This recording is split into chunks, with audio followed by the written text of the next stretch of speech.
Good evening, everyone. Hey Jeff, how are you doing? I am well, thanks.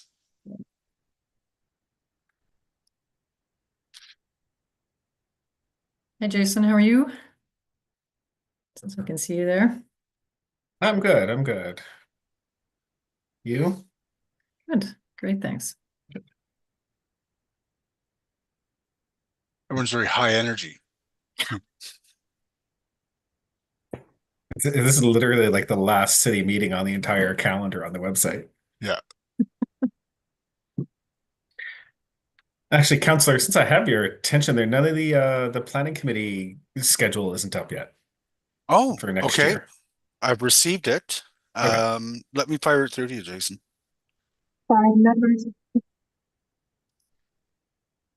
Sorry, members of committee, I just wanted to let you know that we are live streaming to YouTube right now. Understood.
Chair, it's just a little bit past 5:30 now, and we do have quorum if you wanted to start.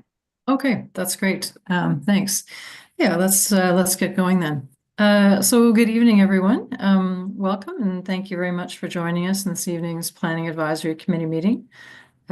Please note that this meeting is being live streamed to you via YouTube, and the meeting recording will also be uploaded to the city's agenda and minutes portal after the meeting.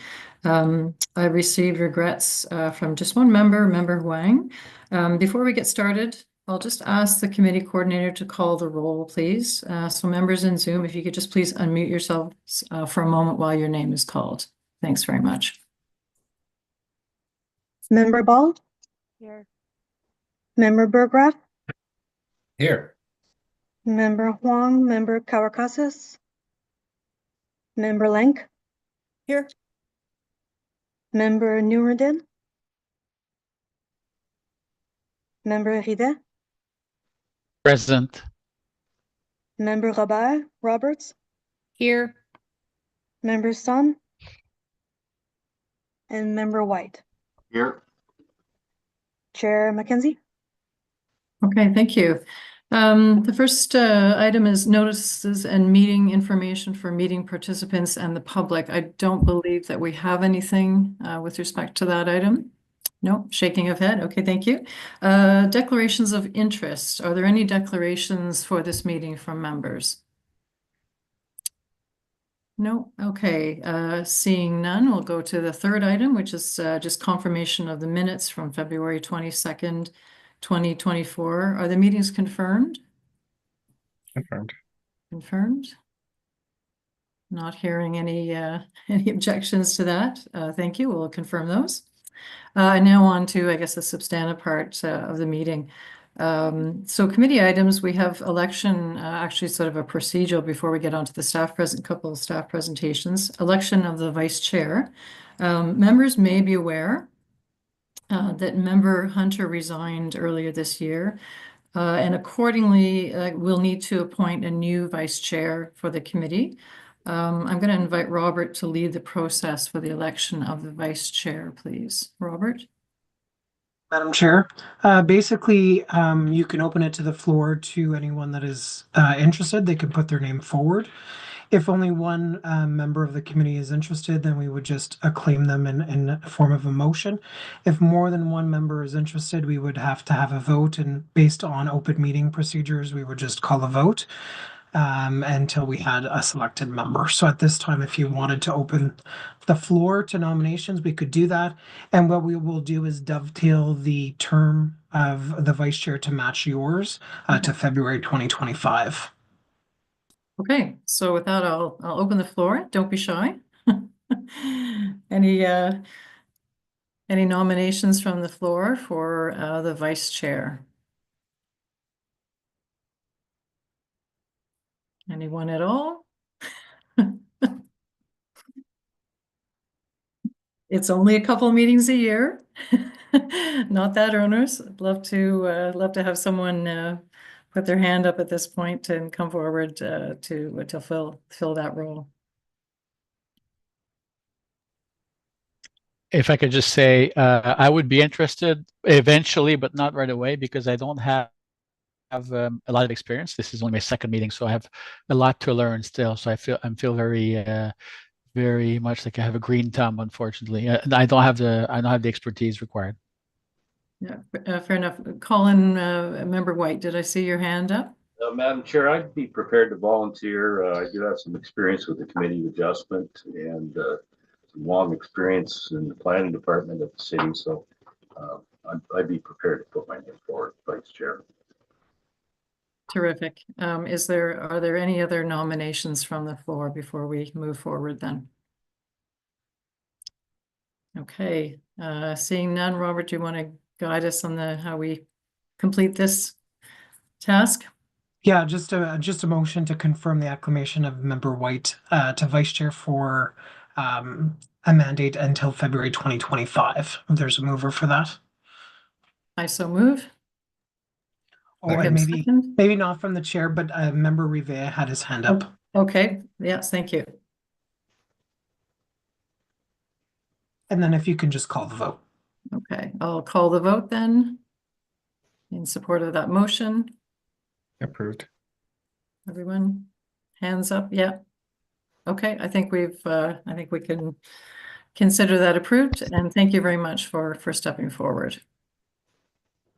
Madam Chair, just one quick note. There's a member in the attendees called Church Ottawans, and we don't have, that doesn't match to a member, but they had their hand up. So I don't know if that,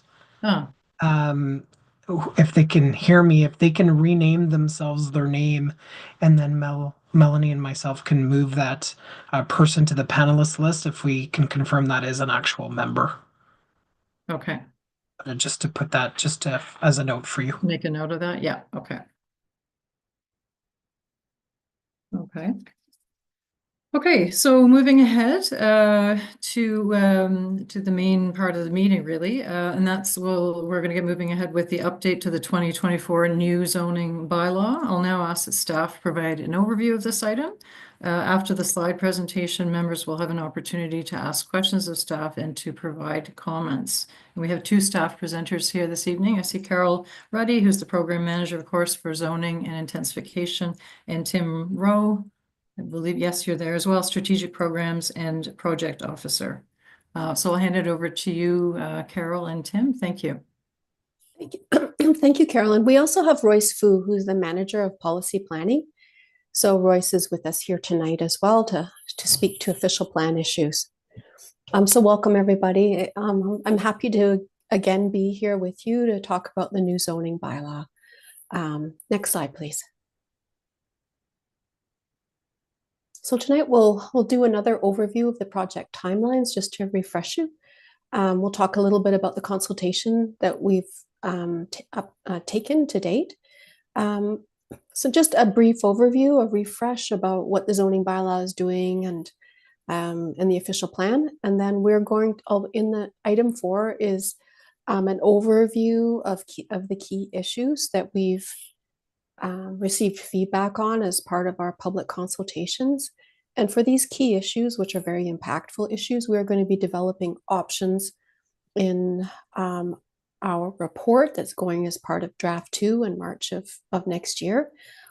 Options for council's consideration in terms of the directions that they'd like to go in on those key issues. So next slide, please. So here are project timelines. Earlier this year, April 29th, it feels like a long time ago because we've done so much work since then, but we had a joint committee meeting and we had a lengthy report. We presented in that report an overview of what was coming in the draft zoning bylaw.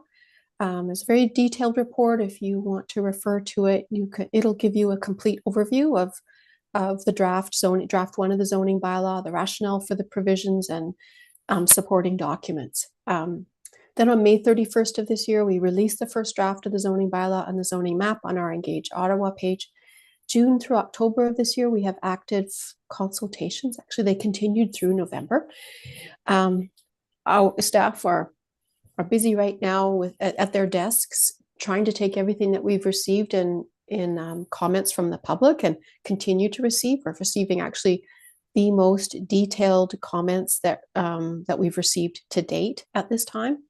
And there are a lot of, we're receiving a lot of comments. Earlier in this fall, we were behind in our comments. So if you heard from residents or if you provided comments yourself and didn't get a response, yes, we were behind. But we are catching up now. I think we're pretty much up to date with the comments that we're receiving, except that the comments that we are receiving are multiple pages about many properties. And so it takes some time to respond to those types of comments.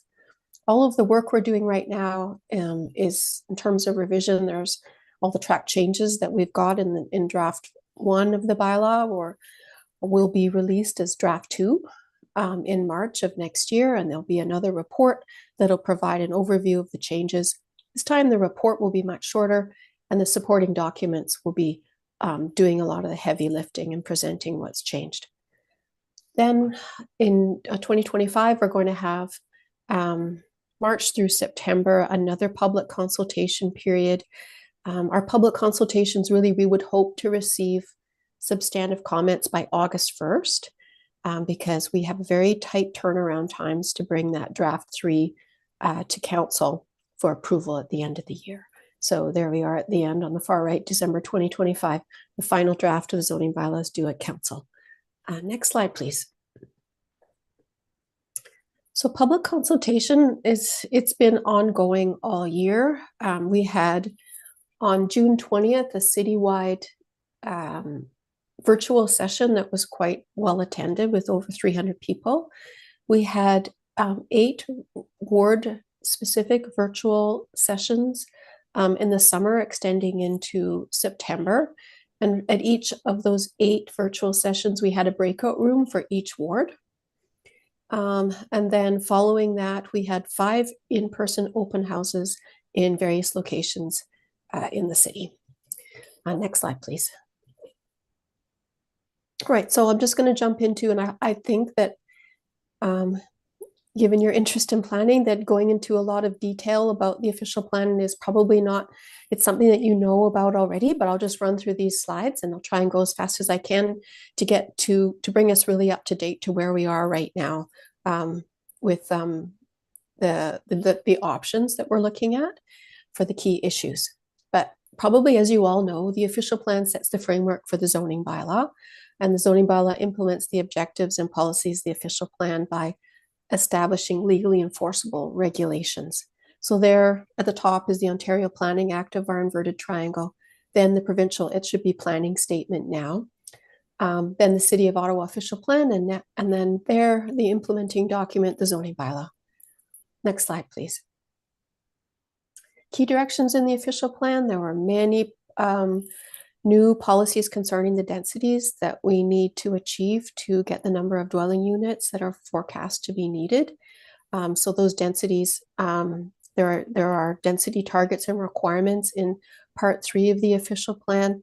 There are requirements in our hubs and corridors and targets for the neighborhoods. Another key direction in the official plan was trying to maintain our urban forest tree canopy at 40% citywide. So we've got various provisions we've been looking at to try and achieve that as in particular as infill development occurs. We committed to consulting on 4 units per lot as part of our Housing Accelerator Fund application. So draft 1 included a minimum densities to permit 4 units per lot, assuming that you can, of course, meet your yard setbacks and you're not exceeding the maximum height. We committed to implementing as much as we can the as of right permissions and secondary plans, and this is in particular paying really close attention to maximum building heights and secondary plans and making sure that they're implemented in the zoning bylaw. And this is I would say this is 10 miles deep, that work. Staff are combing through secondary plans, trying to catch all of the provisions that need to be implemented. It is very detailed work. That work may have to continue through 2025 following the second draft, release of the second draft. Something new that's important to note is the new requirements for stormwater management in section 201 of the draft zoning bylaw. And this is really important nuts and bolts types of zoning work to make sure that we have orderly planning as redevelopment occurs in the city for development that is not subject to site plan control, so 10 units and less. So we have new provisions to cover that. There are no parking minimums proposed in the draft zoning bylaw. And for the rural zones, because the rural policies and the rural secondary plans, generally speaking, just remember, they remain status quo in the new official plan. There aren't a lot of big policy changes in direction for the new zoning bylaw to implement. However, we are undertaking some streamlining of provisions and clarifications of provisions for rural zones, and those will appear in the second draft of zoning bylaw. Next slide. All right, so I think you've all heard about the growth we're expecting. These numbers don't reflect the Ministry of Finance numbers. These are the numbers based on the growth management strategy and the official plan, but all to say we've got a lot of demand or supply needed for housing for our growing population. On the order of, well, anywhere, it's almost, we originally planned for about an extra 400,000 increase in population to 2046, and now Ministry of Finance numbers are considerably higher than that. And that's an official plan issue right now. The zoning bylaw will attempt to maintain conformity with the directions in the provincial planning statement regarding those Ministry of Finance potential to achieve the numbers of dwelling units for the Ministry of Finance numbers. We certainly will have a lot of capacity. Really, the issue is, can the industry build that much over that period of time? Because the permissions will be there in the zoning bylaw. Next slide, please. So this map illustrates the density strategy in the official plan, and the darker the color, the higher the density. So you can see the dark purple, you're probably all familiar with the hub and corridor designations. And then abutting those, there's a lighter sort of rosy red color. Those are the areas affected by the evolving neighborhood overlay, where more compact forms of development at higher densities are directed in the official plan. The lightest yellow colors are, generally speaking, the neighborhood designation, where we see those densities ranging from 40 to 60, upwards of 80 to 120, depending on the transect that you're in. Next slide, please. And I should have mentioned those numbers I'm referring are units per hectare. So at the neighborhood level, here's a diagram that illustrates the strategy in the official plan. Along those top edges of our square there, though we could think of that as a corridor designation, and immediately abutting it in the red, a dashed line is the evolving neighborhood overlay. And then the area outside of the dashed red line is the interior of a neighborhood. So inside that red area in the evolving neighborhood overlay, we need to create the potential for higher densities and a more compact building form and a little bit higher heights to a maximum of 4 stories.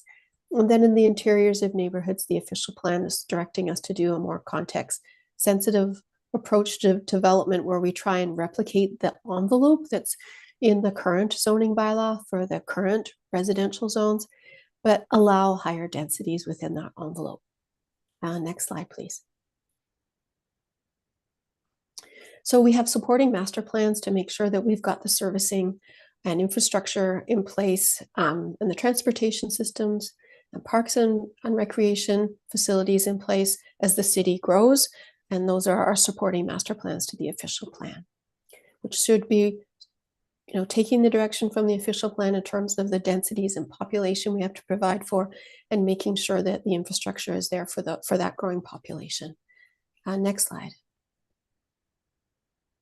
So making room for trees, there are a variety of provisions proposed in draft one. One of them is the alternative setbacks, which are illustrated here. So if you want to move your building a little bit one way or another, there's relief in the bylaw built in to allow you to do that, so that you don't need a minor variance. There are also new minimum soft landscaping requirements in front and rear yards. As part of the Bill 23 amendments, for the first time, we implemented or introduced minimum rear yard landscaping requirements, and we are trying to build on those in the draft bylaw. And then we also have provisions for underground parking structures to limit the extent that they can project to the property line to maintain some space for tree roots, so we can get a tree to grow to maturity. And there's a tension there for sure, in both in terms of what's ultra vires and what's intra vires, in terms of what zoning can do with regard to regulating soil volumes, for example.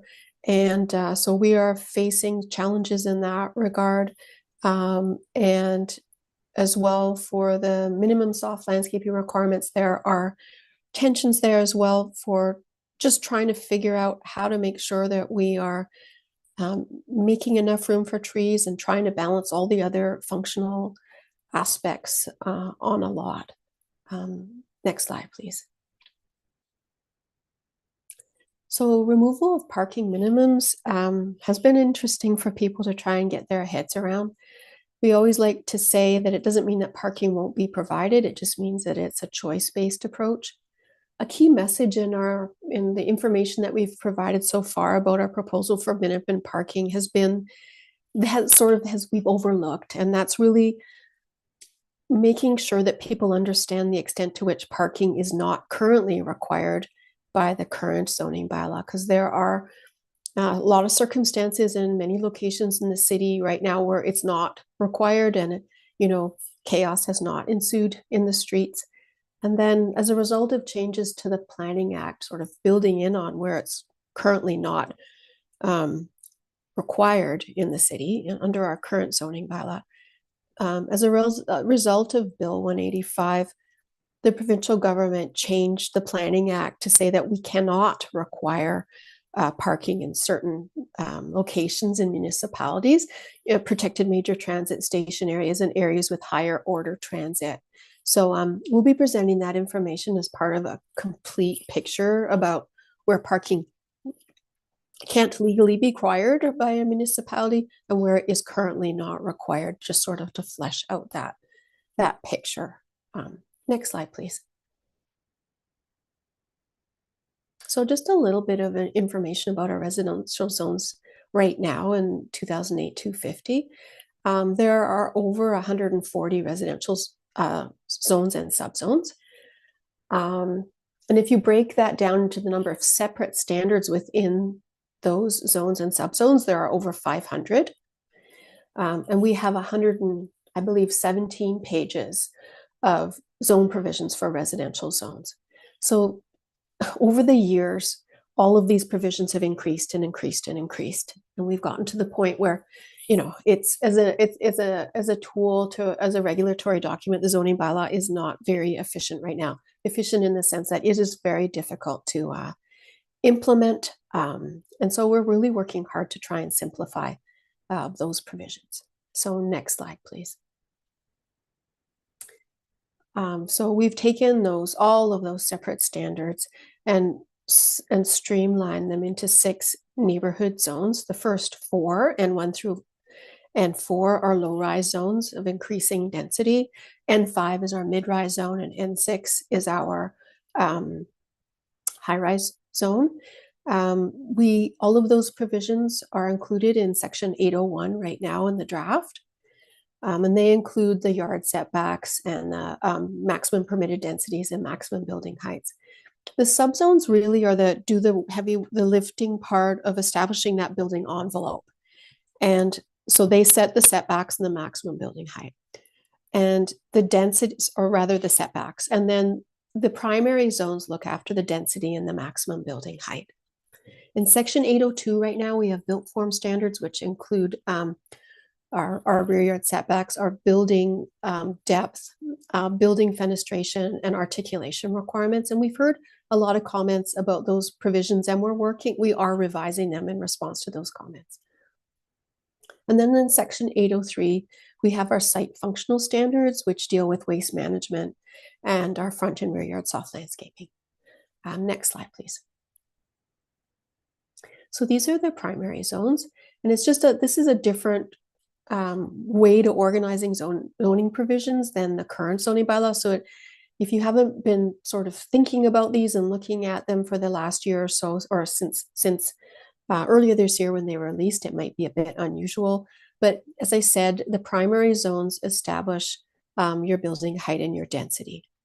And so right now the densities, or rather the maximum building heights in N1, N2, N3, they go 8.5 in both N1 and N2. Then we go up to 11 meters in N3, 14.5 in N4, and then we go up to mid-rise and then high-rise for N5 and N6. Now it's really, just remember, you're familiar with looking at the zoning map. That's not the end of the story about the maximum building height provisions. We have height suffixes in many zones. And so across the city, you're going, and in the primary zones, you're going to see a mixture of heights. And then the maximum densities go up as you go upwards by the number of the zone. We've had a lot of conversations about this, and a lot of comments from the public being their concern about these densities being higher than the targets in the official, in table 3B. And the reason that they're higher is that we need a little bit higher, or we need higher density on a per lot basis to reach the overall area-wide densities in those targets in table 3B. So we'll have a few more slides about this, and we can talk a little bit about more detail, and you can ask questions after the presentation. So we'll just go to the next slide, please. So here we'll talk a little bit about density. So here's a single unit on a lot that's 15 by 30 meters. And when you have one unit on a lot of that size, you have 22 units per hectare. If you divide that building up into 6 units on the same size lot, you get 130 units per hectare. So next slide, please.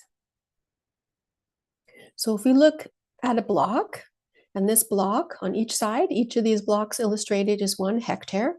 And on this block, there are 22 on the left. We'll look first at the left block. We have 22 lots, and there's 1 unit on each lot. And so we have a density of 22 units per hectare. And that's lower than the lowest density target in the official plan for neighborhoods. Okay, so let's look at the second block on the right. This block sort of illustrates the sort of turnover rate that we would expect in a block over the next 25 years. The turnover rate is just to be perfectly clear, is the rate at which lots are redeveloped with new development over time. And here we have 3 lots that have been redeveloped over 25 years in this 1 hectare block. We have 1 that's gone to 6 units and 2 that have gone to 12 units. And when you add up those extra units, you wind up with 49 units in this block. And this 1 hectare block then has a density of 49 units per hectare.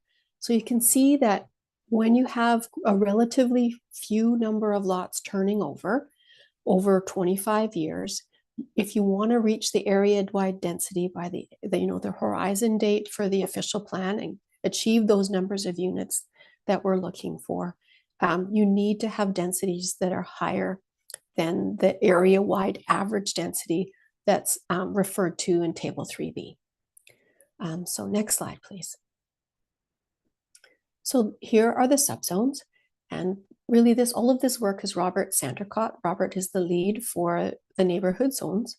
He refers to these as looking after neighborhood character because these establish that envelope. So the envelope should remain generally the same in the interiors of neighborhoods, where the evolving overlay applies. The official plan directs that a larger envelope is and more more compact yards are that's the direction that we're supposed to be going in, and higher densities. And so in the evolving overlay, the envelope is not going to be matching the existing. So you can see the setbacks as we go on the from A through F. A is the most urban or most compact form of subzone, and then F is that most suburban where you have the largest lots and the biggest setbacks. So next slide, please. Okay, so I hope I've given you enough to ask some questions at the end about neighborhood zones, and happy to discuss that further in the questions. We'll just switch now to non-residential uses in neighborhoods. And really overall in the city, in the new zoning bylaw, how we're providing for non-residential uses and in those 15-minute neighborhood uses in proximity to where people live. We have a continuum of permissions, starting with home-based business provisions. So those are the businesses that are permitted in association with the residential use in the home. Then we have a neighborhood commercial suffix, which adds as of right permissions for certain small-scale non-residential uses like little coffee shops and little retail stores. Then we have our new neighborhood mixed use zone. And this zone takes the former local commercial or the current local commercial and general mixed use zones, and where they occur in neighborhoods, converts them into this neighborhood, those local commercial and GM zones into this new neighborhood mixed use zone, which in the zone code is NMU. NMU carries forward the rights of those former LC and GM zones. And then in the N5 and N6 zones, we've permitted non-residential uses at ground level in mid and high-rise buildings. So at the ground floor and the basement of those buildings. In 2008-250, the current zoning bylaw right now, there is a real sort of mixed bag of permissions already in effect for our mid and high rise buildings in our current residential zones. And so we're just broadening those permissions, and this is really to support or to implement the official plan directions about trying to get more uses in proximity to residents to have those 15-minute neighborhoods that that strong theme in the current official plan. And then we have a new minor corridor zone that implements the minor corridor designation in the official plan. I believe there are 86 minor corridors designated in the official plan. Some of them are existing TM zones, and some of them are just currently residential zones. We did the best we could to implement minor corridor zoning in those areas. It is tough when the corridor includes extensive stretches of subdivisions that back on to the minor corridor or have a 30-centimeter reserve. But where we could and where we made sense, we tried to implement those minor corridor zones and that is to support those policies in the official plan about 15-minute neighborhoods. The next slide, please. So we'll move on to the mixed use zones. So Jeff Nadeau is the lead for these provisions. So in the slide, he talks about, our key direction is simplifying hub and corridor zones. We have taken quite a layer or multi-zone framework and simplified them into, our hub and Main Street zones. Through these zones, we need to make sure that we implement the policies in the secondary plans and we remain in conformity with them. And as I said, the secondary planning framework is extremely layered and complex. And so we're doing the best we can to to cast a net and make sure that we're remaining in conformity with those secondary plans. And then implementation, that minor corridor designation is through the application of that new CM zone. Next slide, please.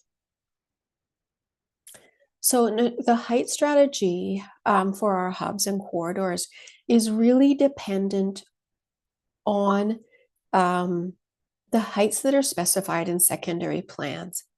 Those heights supersede the heights of the primary zones for hubs and corridors. And so this slide just really illustrates the extent to which that our planning framework does of our primary plan in many cases is superseded in many significant growth areas in the city by those secondary plan documents. And given the age of some of them, there are some sort of policies that are slightly, well, they are out of step. These secondary plans could be as, more than 20, they could be 20 years old. And so there is some work to do on the secondary plans. And I know that Royce can speak to this, but the official plan team is certainly thinking about making sure that those secondary plans are brought up to date. Next slide, please. So I have a lot of slides about the rural zones. Can someone put their hand? Is there anyone from the rural area here? Did you put up your hand? Oh, okay, wonderful. Okay, well, so as I said, the rural policies didn't change that much significantly. So we are working on trying to clarify those provisions as part, as the most that we can do at this time until work is done on, for example, the consolidated villages secondary plans policies. So we're, basically the rural zones were carried forward pretty much unchanged. There were formatting changes to try and clarify, as I said, in draft 1. We're going quite a few steps further and trying to simplify the provisions in draft 2. So there will be changes to how the provisions look, but the intent will remain the same. So next slide, please. So this just outlines the rural zones that'll, minimal changes, certainly in terms of intent, and this is because the policies themselves did not change. Next slide, please. Something new that affects the rural area to a great extent because of the number of water courses are the setbacks from surface water features. This is a conformity exercise with the new policies in the official plan. The policies for surface water features in the official plan introduce new definitions for top of bank, for example, and this really, the significance of it is that it changes where we measure watercourse setbacks from, and it generally has resulted in a bigger setback, I guess, which is from a resiliency perspective is something that I get, from a climate change perspective is probably a good thing, but really chiefly the purpose of these provisions is to try and maintain water quality. And something new with these provisions is that we've introduced schedules that implement the council approved sub-watershed studies. And so those sub-watershed studies may have had alternative setbacks that may be greater than 30 meters or less than 30 meters. And so we finally have those implemented in a zoning schedule, and which is, basically increases the accuracy of implementation, and it achieves a more,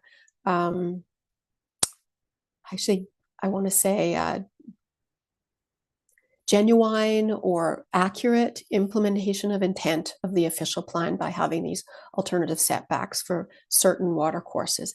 And I just really want to emphasize that, as with the current provisions for watercourse setbacks, the watercourse setbacks provisions in the draft zoning bylaw include those provisions that say when you're going through plan of subdivision or site plan control, you negotiate your watercourse setbacks through those processes. So the alternative setbacks in the schedules and the standard 15 and 30 meter setbacks apply to as of right applications for building permits. Next slide, please.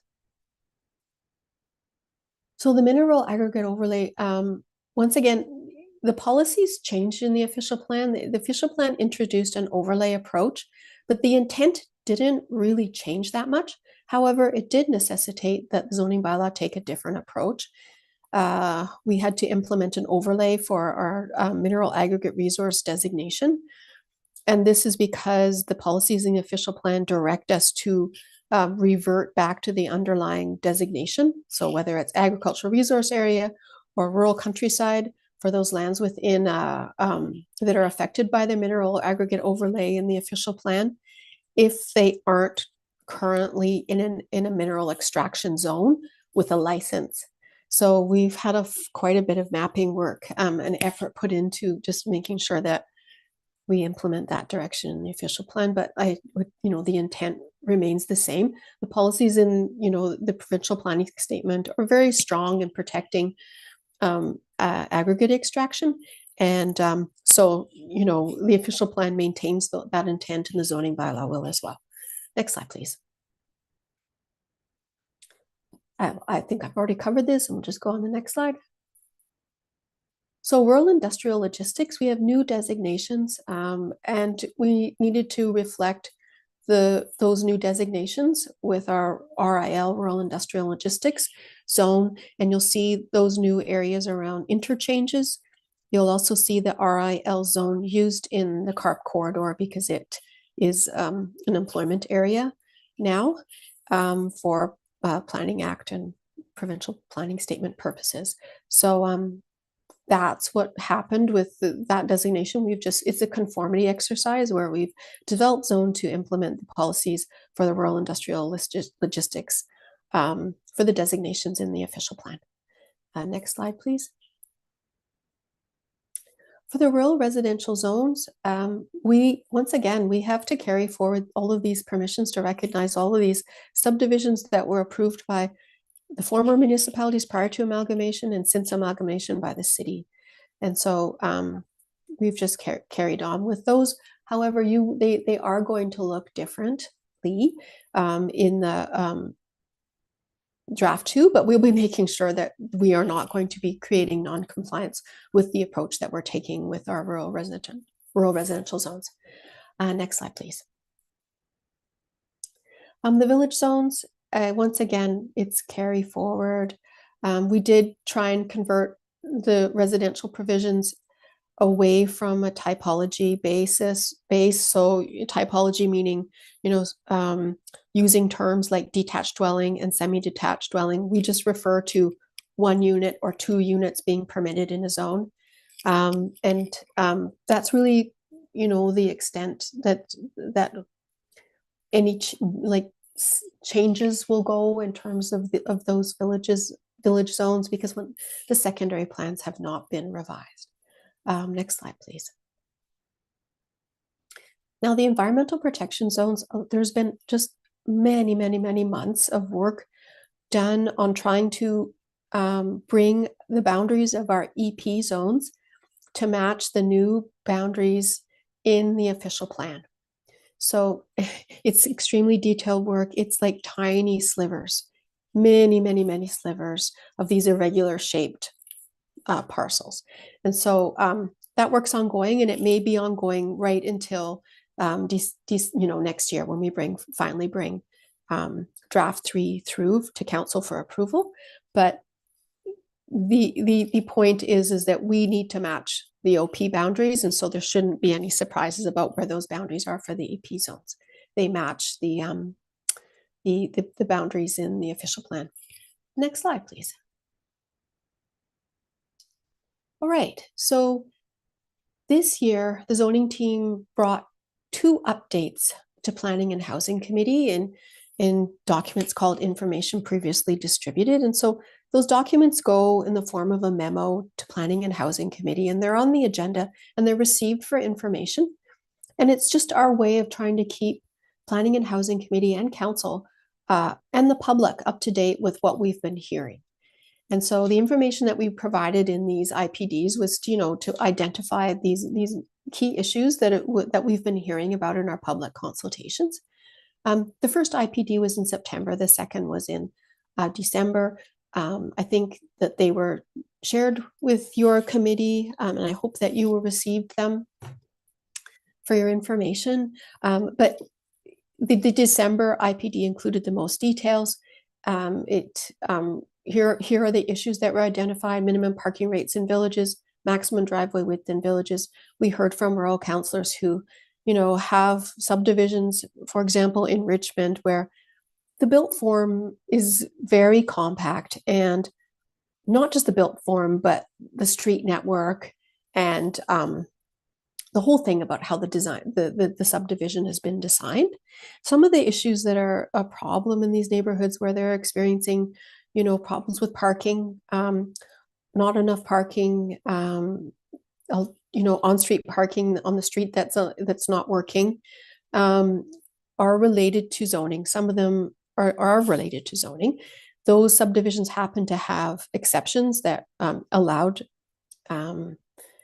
yards to be shrunk and so on, and setbacks from garages to be reduced, which reduce the numbers of parking spaces available on the lot. But we are really taking seriously the comments that we're receiving and considering changes to both the minimum parking rates for villages and the driveway widths. Issue number 3, maximum building height in the N1, N2 zones.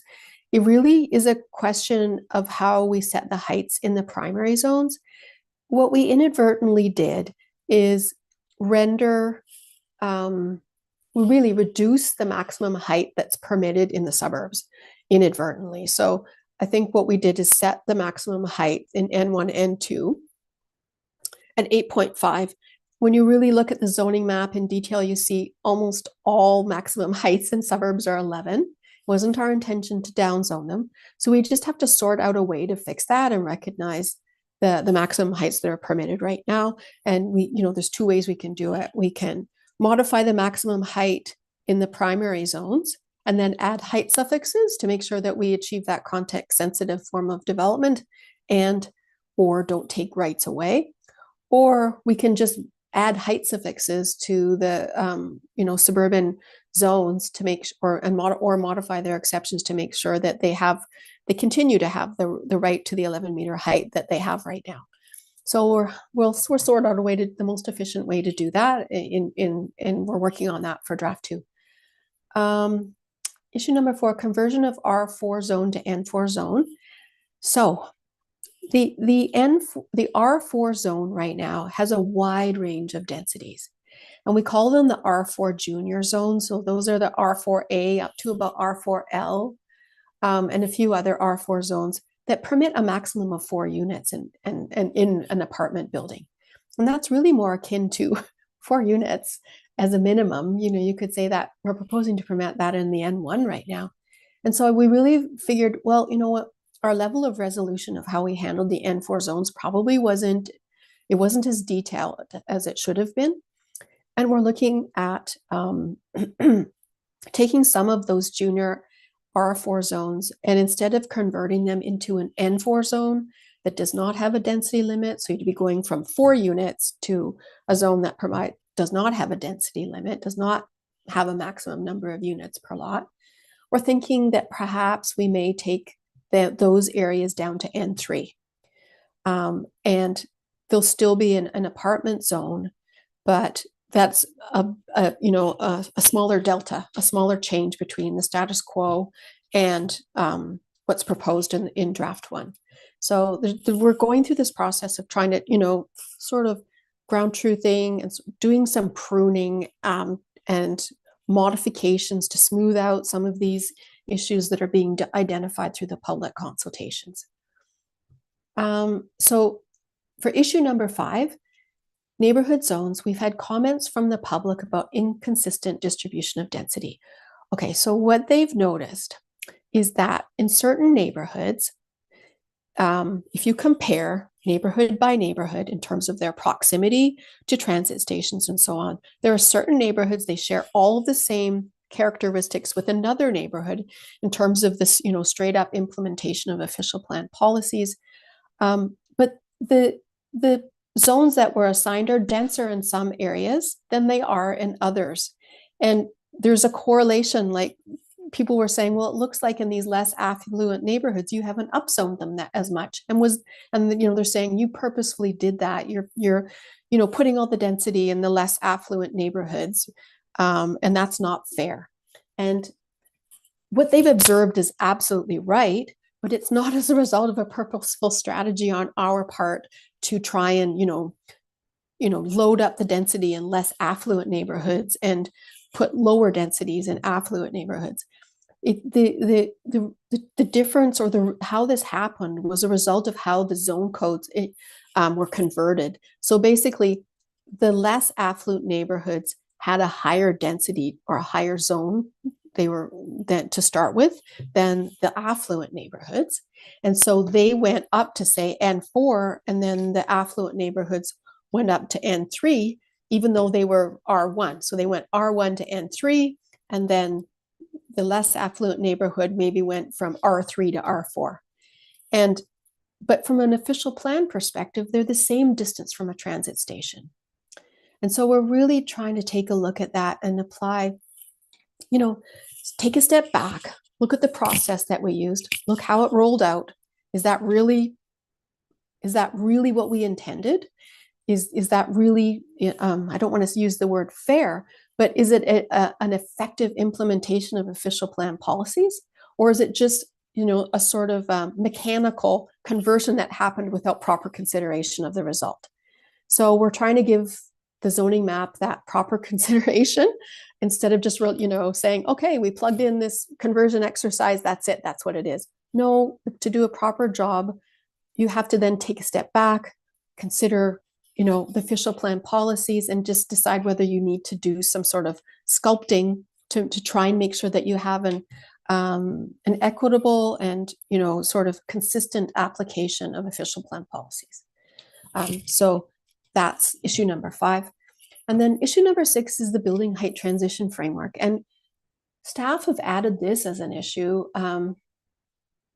ourselves, because for us it's a big deal. We have heard from some residents and some members of the development industry about the height transition provisions, but not a lot. And so I think for the general public, the height transition provisions, perhaps the significance of them is just a little bit too far flung from their experience to realize the impactfulness of them. So regardless, this is a key issue that staff want council to weigh in on in terms of the directions in the draft zoning bylaw. And so we are creating options for height transition for that issue. And if I should have really explained what height transition means. So there are height transition provisions in, for example, Main Street zones where they abut a low-rise zone, where they abut a zone that's a neighborhood zone N1 to N4, where the maximum height is 4 stories or less. And so the zoning bylaw builds in height transition from those low-rise zones to basically get the building to sculpt upwards in height with the distance that it is away from that lot line with the neighborhood zone. So there are many, many ways to achieve height transition.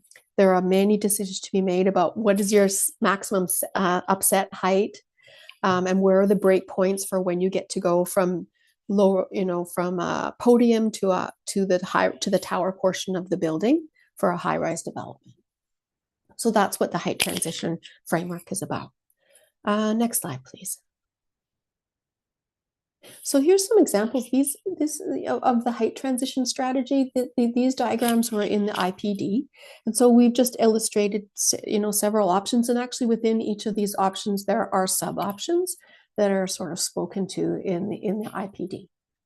So this is the way we could write the provisions. We could have, you know, a stepped approach, or we could say, as in option 1, in option 2, that would allow the building to basically be constructed anywhere underneath that black line in option 2, and the same goes for option 3. So next slide, please. So reached the end of the presentation. If you want further information about the new zoning bylaw, I really encourage you to go to our Engage Ottawa page. There is a lot of information there for you. And from there, you can access the draft text of the zoning bylaw and the zoning map, and all of the supporting materials. So we're ready for questions. If you'd like, we can take the slide down, and that was a lot. So if you Thank you very much, Carol. Appreciate that presentation. I know you in particular, but your whole team have been doing a lot of heavy lifting on this comprehensive zoning bylaw exercise. So thank you very much for that. Are there any questions from members? You can just put your, I see any hands up. Okay, Colin, why don't you go ahead, and then Anna, I think, and then Jason. Colin, do you want to go ahead? And we'll see how many questions we have, but we'll try sort of basically try and keep it to about 5 minutes, and then we'll go to the next person, and we can always circle back. Colin, please go ahead. Thank you, Madam Chair. Thank you very much, Carol, for that comprehensive presentation on the new zoning bylaw. Just I have a couple of questions, or actually concerns that I have with respect to development, particularly in suburbia. I noticed in reading the report that was given to Planning Committee, I think it was November 24th or 25th, there was an item, an issue identified, and I think you brought it up in your presentation, the driveways in the villages, driveway dimensions and widths. I noticed in that report that I'm referring to that there's a statement that the existing zoning bylaw stipulates a maximum driveway width of 50% of the lot width for all residential zones, including villages and rural residential zones. I'm wondering what the new bylaw specifically is contemplating for dealing with driveways in suburbia in particular. I know that there were some, I thought they were rather complicated suggestions in an earlier draft with respect to permissions for parking in front yards. From reading that report, is it the intent now that it's going to be simplified to the provision going to be simplified to a lot width or maximum width of a driveway at 50% of any particular lot in both, not only in the village situations, but in suburbia as well? I know you mentioned that there's a problem with compact built form and on-street parking and the availability of on-site, on-lot parking in many of these subdivisions. It's a major, quite frankly, I think it's a major problem in suburbia right now, with things like encroachments on parking, encroaching on sidewalks, people widening driveways, essentially paving their whole front yards, problems with snow removal for municipal, the municipal fleet, and also for the private property owners. Can you tell me what direction the new bylaw is going in terms of providing for necessary off-street parking in particularly in these subdivisions with the compact built form, and the recent subdivision as compared to the subdivision that I live in, which is in Old Barrhaven, where quite frankly there are no on-street parking issues, simply because the lots are big enough, driveways are wide enough to be able to accommodate parking on the lot.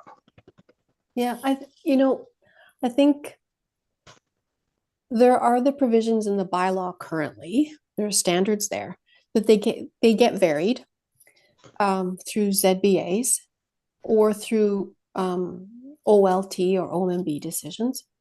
So to less than, so to an even more permissive standard to allow narrower lots narrower or smaller front yard setbacks. And it's in, for example, so that there isn't even room for a parking spot in tandem in the driveway leading to a garage. And it's in those subdivisions where those standards have been varied to that extent that we're seeing the worst problems in villages. I'm talking about villages. In suburban subdivisions, I'm trying to recall the exact provision, but I don't believe that a driveway is permitted if the lot is less than 6 meters wide. And then beyond that, it's you have to maintain the maximum width of the driveway is 50% or 3 meters wide. And then you need to get to a certain lot width to have a double wide driveway. Apologies, I can't remember exactly what that is. I mean, as developers or as builders experiment with different forms, a built form with different lot sizes, or you do start to see there's a little bit of a canary there in the coal mine, where you do start to see the problems getting to be worse. And so it's like there's the standard in the bylaw, and then there are the standards that are approved as a part of a ZBA for a plan of subdivision. So there's no way around it. The more compact the form, the bigger the tensions are between all of the things that you mentioned. And right now, I mean, we have a strong direction in the official plan to maintain that space for trees. And we're receiving a lot of comments from the public about, or from environmental groups in particular, about requiring a 6 meter front yard setback across the board to facilitate growth of trees in front yards. And I mean, that also makes room for trees, but it does have a double sort of benefit for that 6 meter front yard setback, of which I think is quite common in our standards in the new bylaw for those larger lots. So, or sorry, for in the suburbs. So, Colin, like I can't get into. I wish I could. If I had the bylaw right now, I could really dig in and just talk to you about details. But you'll have to forgive me, right? For I don't have everything right in my head right now about all of the standards that you've mentioned. But suffice to say, you've highlighted this is attention and development that's been ongoing for many years. Yeah, exactly what you're talking about. Again, as far as trees go in front yards, there's also the constraint that's provided by what happened in the 80s and 90s, where subdivision design went to front yard servicing for Bell, cable, water, everything is now going in a front yard location. So you're not only constrained by the compact form of the lot, compact size of the lot, you're constrained by the fact that you've got all of this underground junk that interferes with tree planting as well. Absolutely, yeah. And in some parts of the city with the clay soils, it's even more of a tension. Yeah. Well, I did have another question about, if I may, Madam Chair. Yeah, go ahead, and then we'll go to Member Link after you. Thanks. Thank you. Question about the provision for stormwater management in developments that are not subject to site plan control. I'm assuming that deals with severance applications to the Committee of Adjustment lot creation. Is that correct? No, it deals with building permit. So it is not, those provisions are not triggered by a Planning Act application. It is a matter of compliance with the zoning bylaw before building permit can be issued. You have to demonstrate that you've got, your pre and post storm flows are unchanged. But isn't that dealing with the horse after the cart? Because the lot creation is, I mean, once you create a lot, there's a right to develop. If it's an issue of stormwater management, and I'm thinking of a particular area that I dealt with when I was on the Committee of Adjustment. That's St. Clair Gardens and City View, where there have been major problems with stormwater, flooding events, and all these things that Right. were Yeah. as a result of intensification and doubling of density in that neighborhood.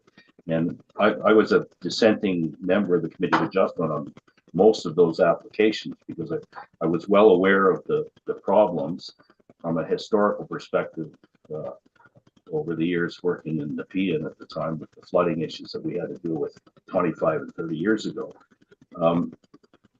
So I have a hard time understanding. Colin, these are detailed calculations based on a certain proposed development with its lot coverage and the amount of permeable surface. And so these are like engineering calculations that need to be done to confirm, you know, if the pre and post is changing, that you've got retention mechanisms. So I'm not saying that stormwater management conditions couldn't be imposed on, you know, a consent application. Apologies. What I was trying to say is that stormwater management will, assuming that it's approved by council and comes into effect, you have to comply and with the requirements in the zoning bylaw. You have to submit as a part of your building permit application, you know, information concerning how that, what your retention methods are, whatever, for, you know, the proposed development to ensure that the pre and post flows are the same. And the city's, you know, it's part of the infrastructure master plan, and there's an implementation project underway right now to ensure that the procedures are in place once the new zoning bylaw comes into effect, that when, you know, building permit applications come in, that there are the trained staff there to evaluate the submissions. Oh, Stan's here. That would be wonderful. I didn't realize Stan was here. Sure, if I could just add, so in terms of the members' questions about creation of a lot with stormwater management, most of this would be stormwater retention through a storage, whether the primary mechanisms would be rooftop storage or underground storage in either the rear and or the front yards as well. So, you know, if we're looking at a lot creating a lot, you know, in two-dimensional space, we're looking at that water storage really occurring within the third dimension, either on the roof or underground. So that's what's happening now. That new lots being created are subject to those restrictions or those requirements, as opposed to when I served on the Committee of Adjustment, and that was not a requirement, and their lot creation was creating major problems that were identified in the study that was done by the city in 2022.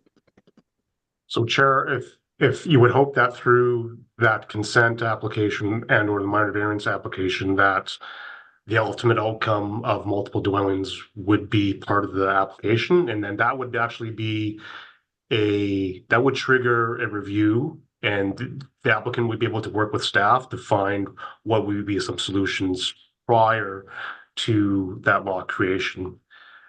A lot of this, though, also comes into place where there is no consent application or minor variance application. So you just have a standard lot and there's no process to look after stormwater management without site plan control. So we're really looking at the building permit process. So if there's a minor variance application or consent application beforehand, that's great. That provides the applicant with some additional time to work with staff. It could be building code staff, but they would retain their own engineer and look at if what they're proposing is feasible with the mechanisms, again, for that storage, either on the roof or underground. Great. Thank you. Member Lenk. So when you mentioned the parking rates in Richmond and the villages, I was a little confused because you had said that there would not be minimum parking standards, and surely that's an issue in other parts of the city as well. It's not just a residential issue, it's also commercial spillover. So why rural areas in particular?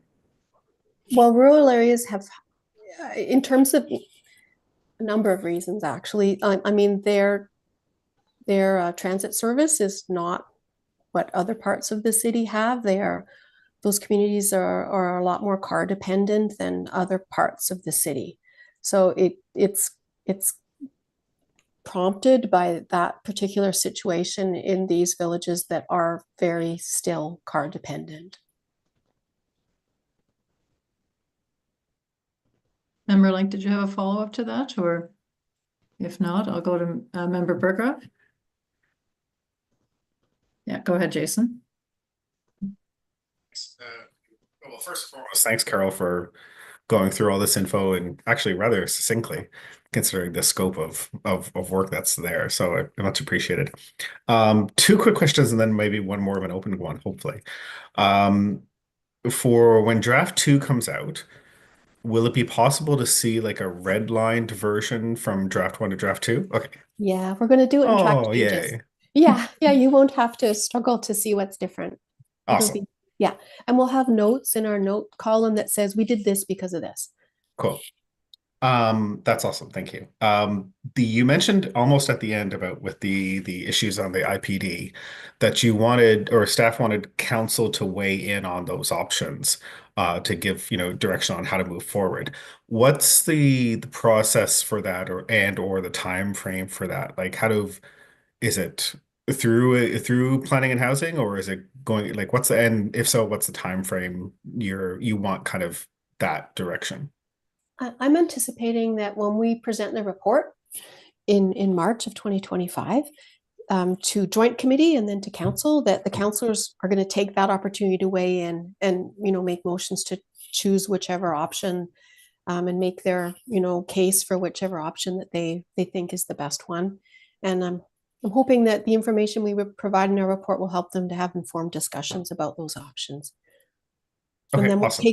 we'll take that direction, and then I'm hoping that we will then have time to incorporate the directions they've given us into the draft, and then we'll do our formal circulation based on those directions, that revised draft that based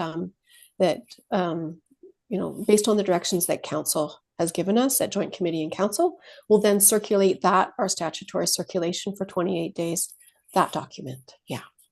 Okay, awesome. And then the last one was, I was wondering if you were able to touch on maybe some of the public comments about non-residential uses in neighborhoods. And I don't want to predispose whether those comments were good, bad, or whatever. So maybe I'll ask you if you could touch on kind of what you guys have heard about that, about those. Yeah, for sure. So we heard from both sides. We heard people saying, oh, I would love to have, a coffee shop in my neighborhood. Where could it go? And then we heard people saying, well, I don't want that, I don't want that as my neighbor. And so we heard both sides, and, it's like pretty classic. People want these 15-minute neighborhood uses, but not necessarily next door to them. And I think, in the zoning bylaw, probably the most efficient tool to introduce those 15-minute neighborhood uses is the lowercase c suffix, but it means us identifying specific properties. And that's it's going to be someone's house that we're going to, and so it's a really difficult thing to try and navigate. I think what we might do is make it a zoning study project in 2026 to try and look for ways to have more of the non-residential uses in neighborhoods and bring amendments, following approval of the new zoning bylaw, because we just can't, we're just juggling every policy, direction in the provincial planning statement and the official plan, and to try and give proper attention to, adding more lowercase c or expanding the CM zone, say for corridors where people think, oh, well, you could put it there and you didn't put it there. That's really, we'd love to hear that. It's just that we're not sure we can manage to get all of that done next year. Yeah, no, fair. Yeah. Okay. And sorry, maybe a B to that question. Apologies. Apologies for my ignorance, because I don't recall it if it's there or not.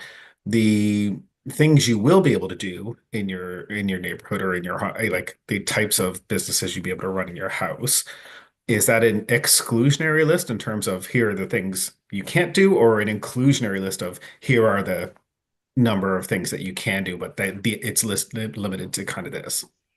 It's not an exclusionary list. We actually tried all different ways. We were thinking, oh, should we start listing the things? They were just like, no, that's not going to work because inevitably we'll miss something. So it's basically the same approach as in the current bylaw where, it says you can have a home-based business. It's limited in size. Basically, the impacts are limited by the size that's permitted. And then there are the general provision at the beginning that says it can't be it can't be a nuisance because of odors or noise or not anything noxious. So that's the way those provisions are written, and we're carrying forward with that because quite simply we couldn't think of anything better. It's a tough thing to regulate. So totally, and that's why I really appreciate that, Carol. Thanks. Yeah. Great, thank you, Member Sun. Yeah, thank you, Chair, and thank you for the presentation. I just know 2024 PPS provincial planning statement just in place.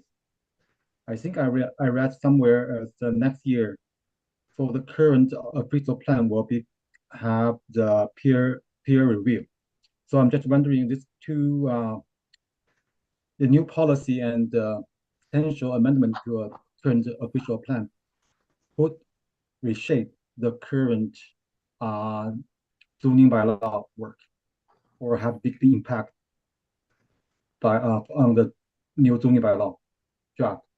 Okay, I think your question was we've got this new provincial planning statement and the official plan is going to have to be updated, and how are we handling that from the zoning bylaw perspective? Is that what you're asking? Yes. Yeah, there's been a lot of legislative changes, and now the PPS again modified. So we're doing our best to be in conformity with it. That's our test. I think we can anticipate. It's clear what the provincial planning statement is saying. Perhaps Royce would like to jump in and talk about what's planned for next year. Yeah, thanks, Carol. So we're looking at two pieces in 2025 to update the official plan to be in conformity with the PPS. One is just a high-level review of just policies, sort of what quick wins we can make in the official plan within the first quarter or two, and then about mid-year we're looking at doing something more substantial, but more related to the growth and converting the Ministry of Finance population projections into housing and employment. For the zoning bylaw itself, we're also looking at other elements of the PPS that may have changed, such as definitions for areas of employment and what does that mean for industrial areas, and how we're going to go about zoning and providing the permitted uses associated with those slight tweaks that the 2024 PPS brought. Thanks, Royce. Great, thank you. Councillor Leeper. Thanks. I'll just take the opportunity to say, with respect to Jason's question, that in March, we'll receive the second draft of the zoning bylaw. At that point, I'm encouraging my colleagues to bring motions if they want to start being prescriptive. We all kind of made a commitment when this was first tabled to let it go out for discussion. We've all received a lot of feedback from all the various different stakeholder groups. In March, if there is, and I'll just use a theoretical example, but something that's sort of easily grasped, I think. Let's say the suburban councillors are dead set against the removal of parking minimums and want to maintain parking minimums. I'm going to suggest that March would be a good opportunity for them, if the draft comes back with no parking minimums, to put a motion forward to try to prescribe that by the time it gets to the final draft, it has the parking minimums restored. I'd vote against that, and it's just a theoretical example, but I think in March we want to have some of the big picture issues. If councillors feel really strongly, I believe that we should be starting to be prescriptive with staff in March, so that they don't get to September, October, and have a million different motions in front of them to change the draft bylaw. If council feels really strongly about a direction in which we want to go, and the draft bylaw is not going there in March, I'm going to encourage my colleagues to try to be more prescriptive earlier rather than later. So I'll leave it there. Yeah, that's yeah, thank you for that. Are there any other, I have a number of questions, but is there anyone else before I jump in, I guess? Okay. So maybe I'll just so just a couple of kind of, I guess, maybe processy type questions or comments. The As We Heard It report, it provides a summary of resident feedback captured in, I guess, the in-person consultations. But I'm just wondering again, I guess, I suppose, where the equivalent As We Heard It report is for industry feedback. And does the city support the idea when it talks about the As We Heard It report? About getting feedback and sharing that feedback from all stakeholders, not just residents. I know it's a topic that we've raised before, so maybe I'll just get your comments. Tim, it looks like Tim's got his mic off and he'd like to respond. Tim, would you like to respond? Yeah, I'd be happy to. So we've been releasing As We Heard It reports when we're able to. We would normally release it with the second draft, but with these IPDs, that's given us an opportunity to release As We Heard It's early. So we will be doing a comprehensive As We Heard It report for draft 2, including all the things like emails that we haven't got to. We've done some emails so far.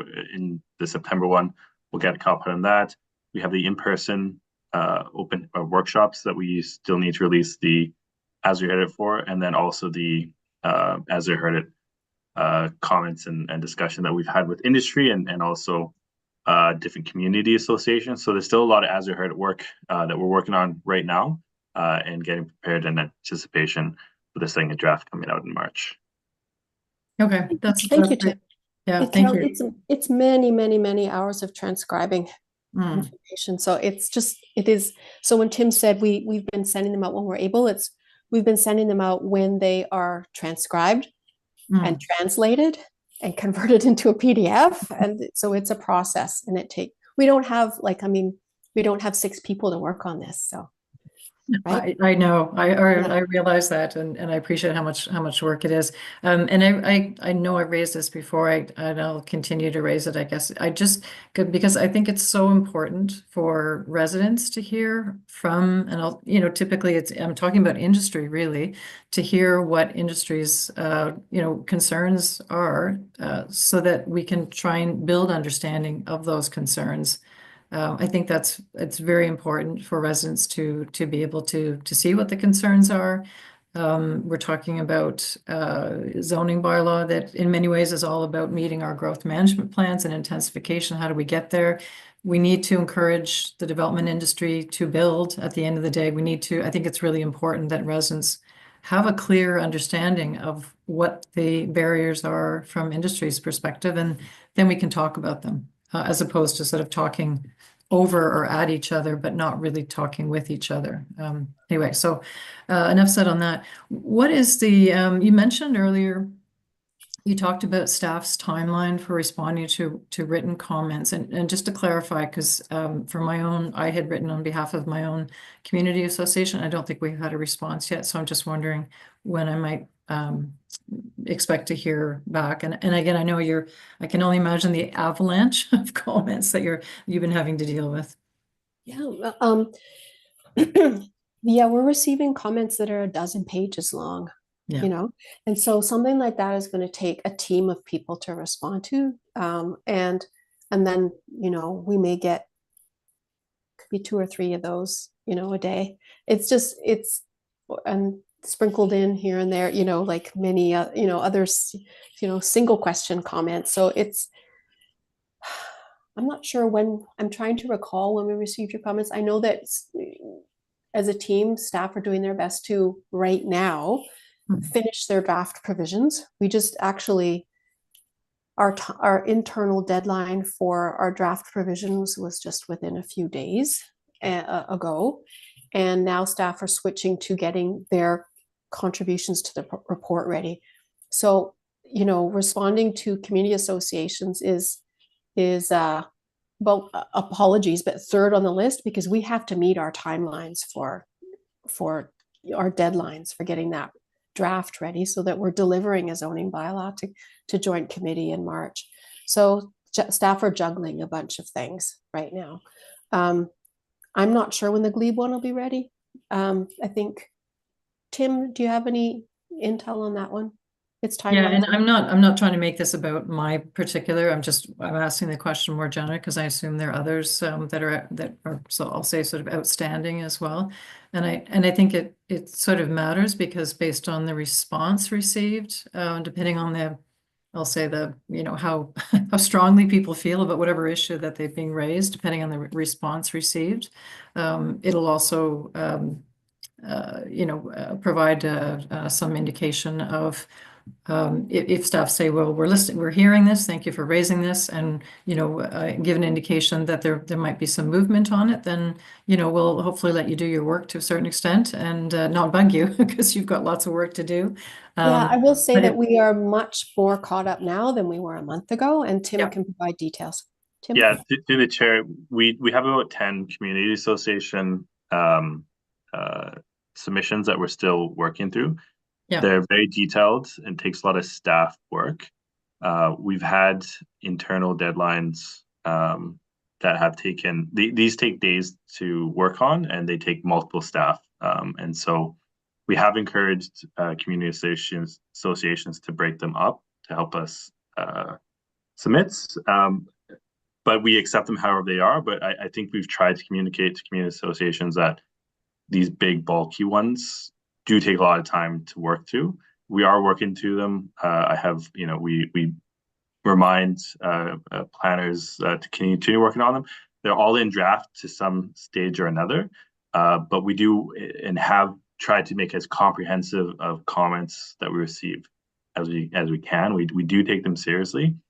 And as a consequence, the level of detail that we aspire to does take some time. And so that's why they continue to be worked on. But I have a list I follow every week to see how we're getting through them. And, we're hoping to use the Christmas, the winter holidays as a breathing room to try and get more caught up in these. But we do appreciate that there's been about up to a month lag with some of these. And we're trying to do them as quickly as we can, as with the level of detail that we know community associations expect.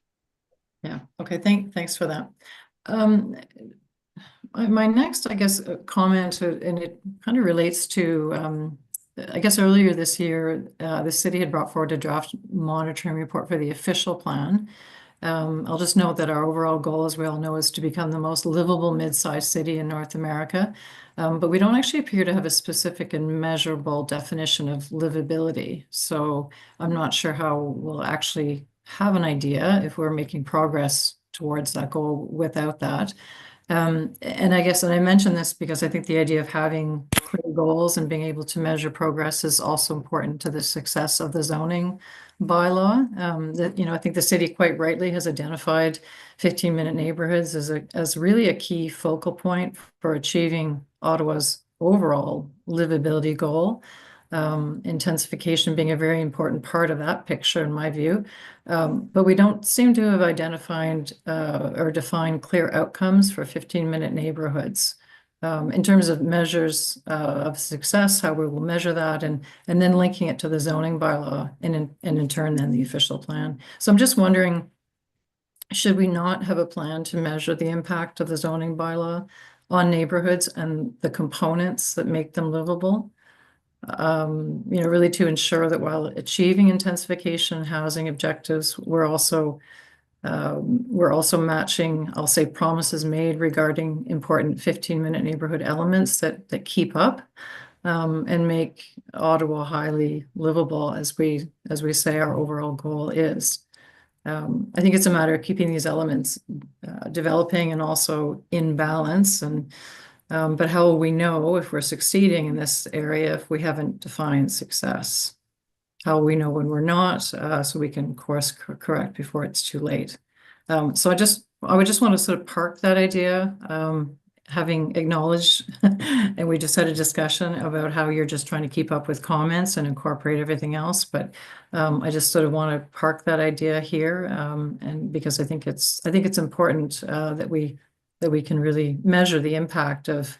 We can do all sorts of things with zoning, but at the end of the day, I would say if one of our key objectives obviously is to see housing built and housing doesn't get built, how do we what do we do then? How do we course correct, and how will we know, and how will we know when we've in the alternative, when we've got perhaps too much in a given neighborhood, too much development or too much focused development, and amenities and those 15-minute neighborhood elements are not keeping up. I'm going to jump in, and I think then Royce, because this is quite properly an official plan question, but we are thinking about monitoring. It's something that I'm thinking about including in the draft 3 report. But from a zoning perspective, it's more about monitoring how the zoning bylaw is performing, in the sense that, can it be clearly understood? Are there, are the provisions achieving the intent of the official plan? Like, do they need to be modified so that they are, or rewritten so that they're more efficient in achieving official plan policies? For us, it's a much more technical exercise. It's really the official plan that sets the directions. And I know that there are, Royce can speak to the whole monitoring piece about the official plan. But for us, monitoring the zoning bylaw is really about making sure that the errors are corrected, that we're efficiently implementing the official plan. And so that means continuous omnibus reports and just continuous work to refine the zoning provisions if there's problems with implementation, or they can't be implemented, or they can't be enforced. Those are technical aspects. And I should now pass to Royce to speak to the higher level issue, which is, I think, what you're really talking about. So, Chair, some of these things that we care about, such as more housing, livable communities, they're incredibly complex. They have multiple actors and multiple variables involved that exceed what the zoning bylaw or the official plan can do, right? So, for example, one of the ideas you want to park with us would be if we have too many dwellings within one area, right? What does the zoning bylaw do about that? But the zoning bylaw is only one aspect of that, just in terms of permission or opportunity. That permission opportunity could be somewhere else, yet there's not enough or not the same level of development there. And that's because there are other forces going on that's beyond the municipality's control to influence, right? Because we do, after all, most of us, it is a free market economy, right? And when the zoning bylaw does provide opportunities and tries to provide regulations to one point, but in terms of supply and demand versus those opportunities, that's more of a market thing. And it's the same thing for striving to become the most livable community in North America. It's not just the official plan, it's not just the zoning bylaw, right? There are other aspects that municipal services can provide, but it also goes beyond that. What is the business community doing? What is tourism doing? What the federal presence, particularly in Ottawa, they have an influence on where offices go or that workforce, and just even drawing the workforce to our community, and then what that community would then desire from that. So same 15-minute neighborhoods, right? 15-minute neighborhoods is, again, the zoning bylaw and official plan provides those opportunities, but for the private sector to build on that, they will have to come to the table, and it takes time to do that, right? So we have that 15-minute neighborhood report that we did a few years ago, and that was a baseline report, and it does two things to measure how we are in terms of 15-minute neighborhoods. One is looks at proximity services. It includes sort of businesses, but also other services, including parks and in schools. Again, those are multiple actors that is more than just the city or any one stakeholder. And also, what is the state of our pedestrian connections to those services, from where one lives to where any of those services are, and are they safe? Are they attractive? Right? And that's much more subjective in terms of trying to develop that. So we have sort of a quantifiable component in terms of how many services there are to any given point where someone lives in the city, and then those pedestrian connections, and you put those together, and then you sort of have this sort of feeling towards how is an area, how does it score in terms of being a 15-minute neighborhood community. And even our best examples they can always evolve. They can always do better in terms of those connections, for example. And there's other areas that have good connections, but they could do more in terms of services, right? So these are things we're trying to measure, but it's not just any one actor. It's not just the zoning bylaw that implements it. It provides the opportunities, but there's a much longer story to how that development, how those services evolve over time. Yeah, no, thanks for that. I mean, obviously there are a lot of external factors, external variables that the city doesn't have control quite clearly over how neighborhoods are going to develop. The cities don't build houses, developers do, contractors do. City doesn't run, services, private services, cafes, that sort of thing that we, many people, not all people, as Carol said, like to see in their neighborhoods. But that being said, if this is the intent of the city, I think it's important to at least define what we're aiming for, what we're trying to influence, have specific targets for where we want to get to, so that we're trying to do something through the zoning bylaw. And a zoning bylaw is not everything; it's just one tool. But we're obviously trying to influence the development of those 15-minute neighborhoods. And so if we make best effort to come up with policy, zoning, what have you, to get there, and it's not working, and we know it's not working because we haven't reached those targets, then that will tell us that we have to course correct. But if we have to have some marks in the ground, I would say, to be aiming for. Again, obviously, understanding that we don't have control of all the factors at play. I would encourage us, and that has to, I mean, obviously this is something that must be in sync, has to be in sync with the official plan and the targets, the goals, the objectives, the outcomes that we're looking to achieve there as well. So, Chair, so that we did a 15-minute neighborhood baseline report to get the scores. Yeah. We tend to do that again when we have sort of that implement survey data ready, and that gives us an idea where the services are. We can rescore, and then the second part of that report is also what is municipalities' role? How can we improve on these areas? And it looks at it by transect as well. And then we can look to see how we've scored or how that scores have changed since that baseline. What have we done as a municipality to impact that, and just revisit some of those points. So I think when we redo that 15-minute neighborhood study, that would be where we'd be looking to see how have we been doing over time and what can we do to increase our 15-minute neighborhoodness, I suppose. Yeah. Okay, thank you. I guess the last thing I wanted to touch on, I'm hesitating a bit because it is a bit detailed, and it speaks to the density permissions in the new residential zoning. The draft zoning proposes, as you mentioned, allowing significantly higher residential density at the individual lot level than what's currently targeted in the city's official plan, that table 3B, I think it is, for neighborhood areas. The rationale, as I understand it, is that significantly more density, and I think you mentioned this earlier, Carol, must be allowed to reach average density targets over the next 25 years. But I guess the question is, how much more? And how did those I'll say quite large permissions for the N3, and then lifting of permissions for N4, how were those developed, and how will the city ensure that neighborhoods that achieve more density and more residents again keep up in terms of complete neighborhood elements? I guess for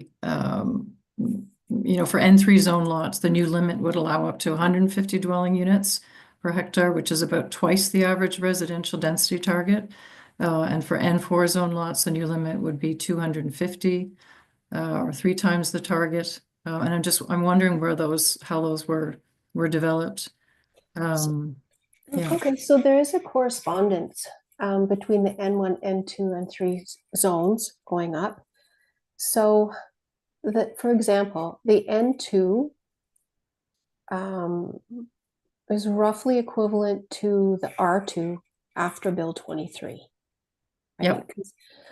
N2 6 units, R2 6 units in a semi-detached building.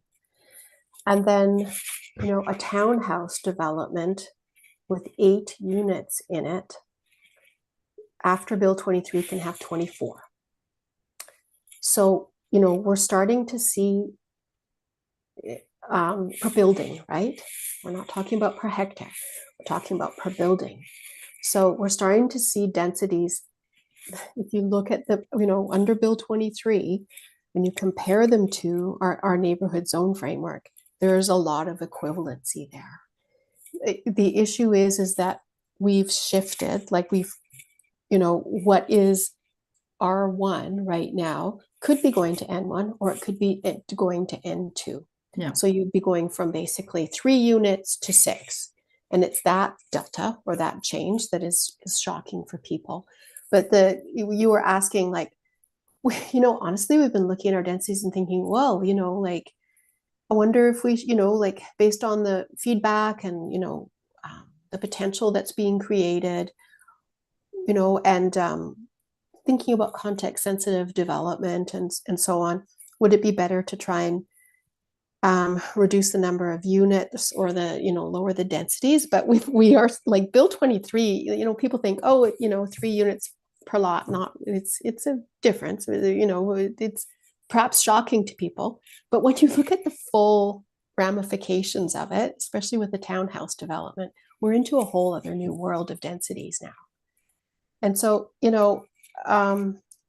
asking about, I think people have in their minds, they're comparing pre-Bill 23 permissions and then the new zoning bylaw. And there's actually Bill 23 in the middle, which tripled, it's like Russian dolls or mushrooms, basically. So, the densities are higher, but Bill 23, I guess this is why we need to do a better job in communicating our zoning framework and what the reality is after Bill 23. And so we're working on, we've got diagrams and we've been working on refining them to make that message clear to people. I'm not sure if that answers your question, but it really is. You talked about wanting to see more housing built. Everybody does. Will it be built even at the densities potential that we're providing? Probably not. Like, once you get into site plan control, after with 11 units, that's going to be a big disincentive to go over 10. And any given person or, property owner who decides to redevelop, they may just decide to redevelop what they and get, replace what they've got with what they've got. They don't want to be a landlord, and they don't want to, it's their home. They don't want to. So the zoning is providing potential. Will it be realized in every case? I doubt it. I really doubt it. It's going to be there's going to be a range of densities within these zones, and just as there is now. And I don't know, Royce, if you have any insights you'd like to offer, because this is growth management piece is yours. Yeah, so that's one of the things with the zoning bylaw is it provides that opportunity, right?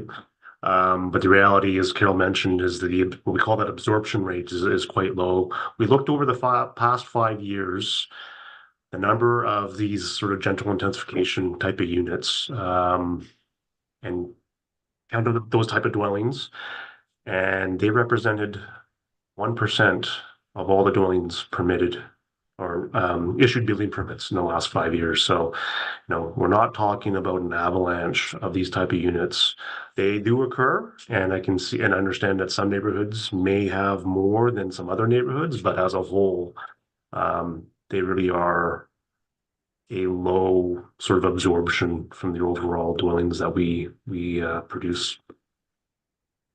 Yeah, I can appreciate that. And I guess the that 1%, and really part of my question is trying to understand the assumptions that have been made when developing these permissions, these much higher permissions, and the assumptions that are being made, and just to use that 1% as an example, it may be a perfectly valid assumption across the city, but I'm fairly sure that in some areas of the city it's much higher. Councillor Leeper, I'm sure, can speak to that. Other areas of the city, it's quite a bit lower, and there's been very little development action. So how do we get those areas that have seen very little action seeing more action?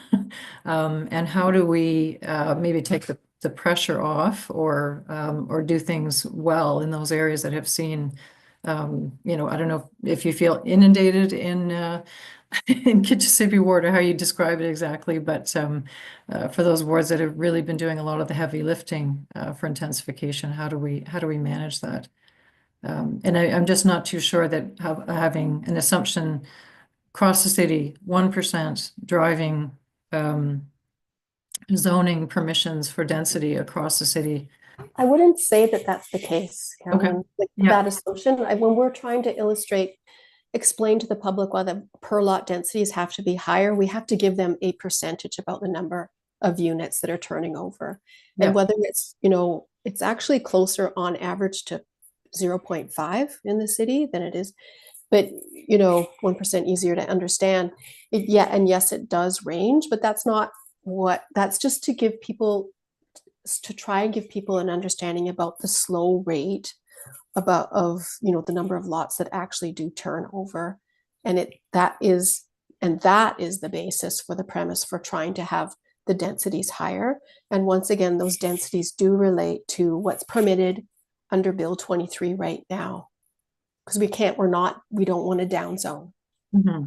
Yeah, and if Bill 23 is basically giving us a new floor of permissions, then yes, that obviously, and you know, it would be very helpful to clearly communicate that to people so that they understand that we're no longer, you know, talking, we're you know, the discussion of less than that is just not even a relevant discussion to have, because this is a new floor. So and above that, what is the city proposing, and why? I guess that's and what are the assumptions that are supporting that those proposals.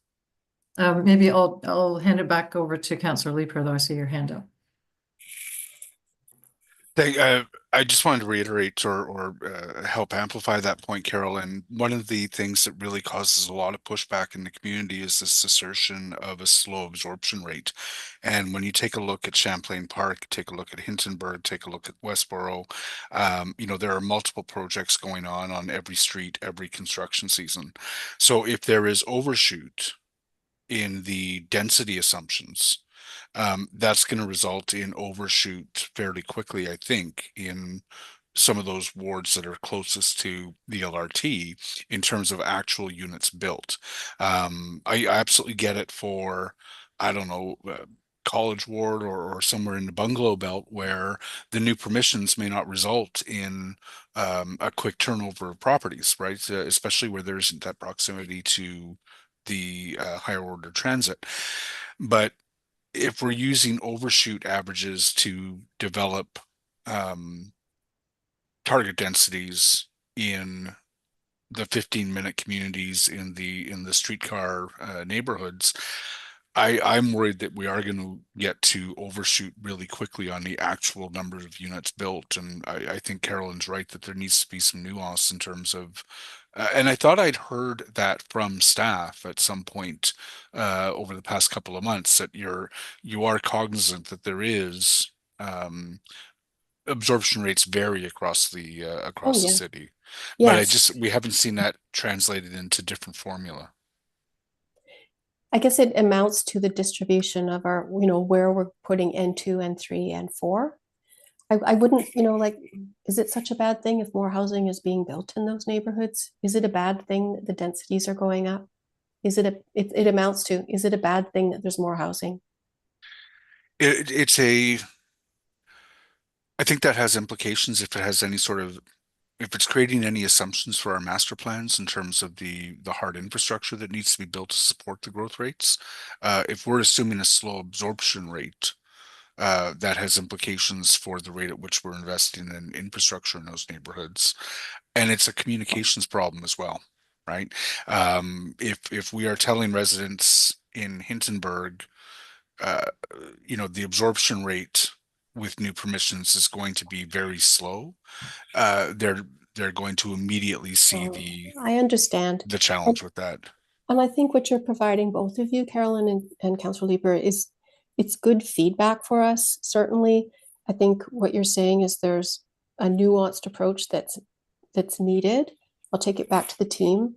I think in communicating that it defends residents if we talk about, or it upsets them and they feel ignored, or they, and angers them if we talk about a citywide average that's much lower in their neighborhood. So I certainly do acknowledge that. Please don't. Yeah, I want to make that really clear. Transect based might be a better way to talk about those absorption rates. Yeah, and we do actually have them by Transect. So I will take away. I think it's really good feedback for us. And so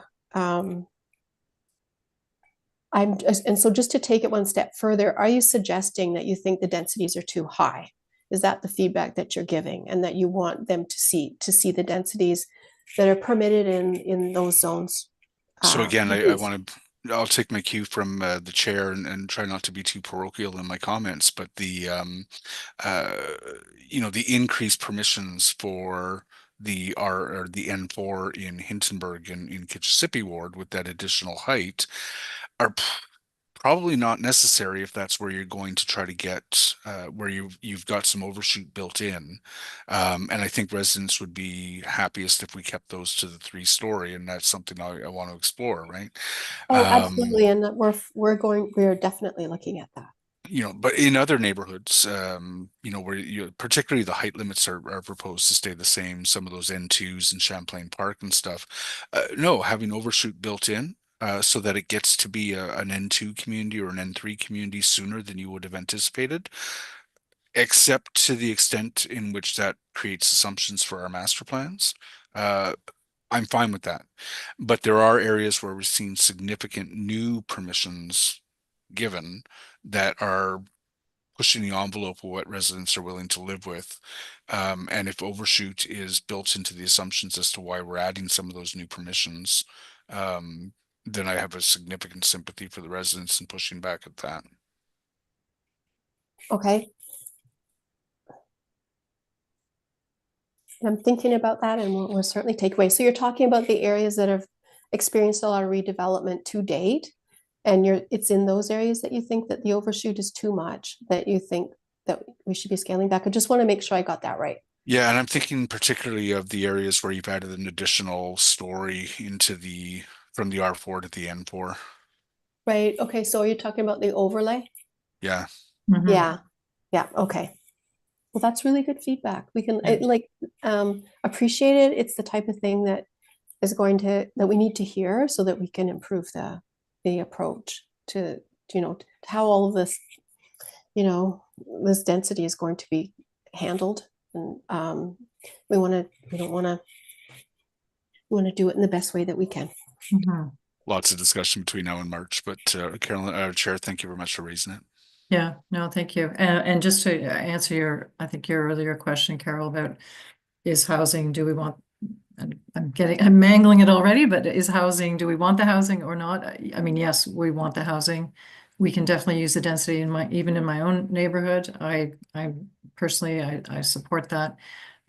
But we're also talking about for neighborhoods, I believe like my own, certainly like those in Councillor Leeper's ward that are already experiencing quite a bit of development. I don't know what the percentage is, but we're already looking at adding population such that the other elements of the neighborhood are not able to keep up. So with the evolving overlay and the densities that are being permitted there, and I go back to my earlier sort of comments on how are we keeping track of this to make sure that we are that things are being kept in balance, that as we intensify, that the other elements of the neighborhood are keeping up as well. Because that's when the city, I think, is really at risk of serious pushback from communities. When the density comes, the housing comes, but the rest of the neighborhood is sort of like, oh, well, wait a minute. We don't, we don't have all these other elements, so. Yeah, did you have a suggestion about how the zoning should be modified then? In certain, like in the are you talking about in the overlay that affects the glebe, or a certain part, like what, did you have a suggestion about what you thought could be done? Well, I guess without really understanding the specifics of the assumptions, I don't want to make a specific proposal without understanding what the specifics of those assumptions are. Is it the height too? Like, would it be, going down a primary zone, or would it be reducing the height, or? I think it's less about the height, because I don't see, certainly that hasn't been a discussion that's been raised in any significant way, to my understanding. I think it really is about the density, adding a lot more people to this neighborhood, and again, not to focus just on my neighborhood, but on others as well, where there is already a significant amount of redevelopment happening with limited space for parks.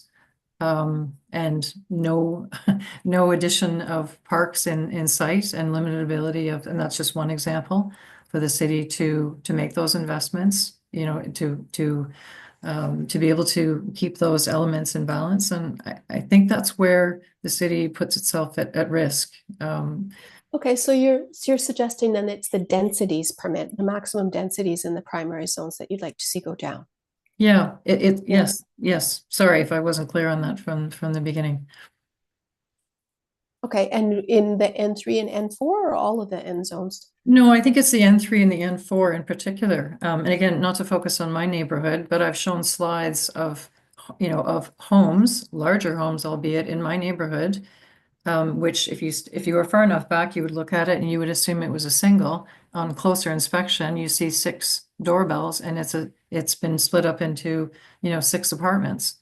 And some people might push back from that and say, look, we've already got this in our neighborhood there, and it's not just that one example there.